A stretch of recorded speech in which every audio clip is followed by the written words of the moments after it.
If we look at what the Bible says, I mean, Jesus commanded it. Mark 16:15, go into all the world and preach the gospel to every creature.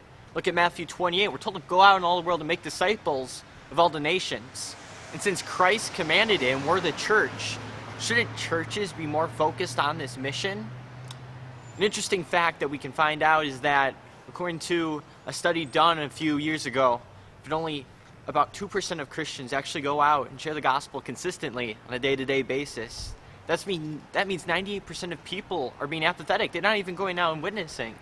And I think the real problem is we don't think hell is real anymore.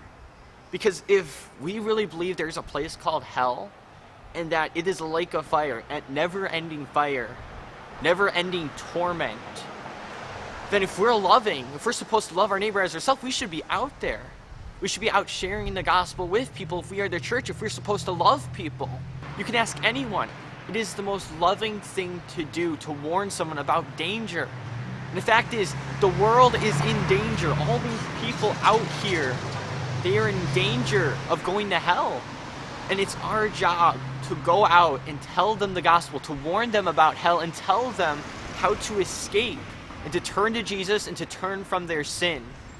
And so I encourage you today, talk with those people in your church, talk with your friends, talk with your family, and tell them we're commanded it. And just as it says in 1 John chapter 2, by this we know that we know him if we keep his commandments.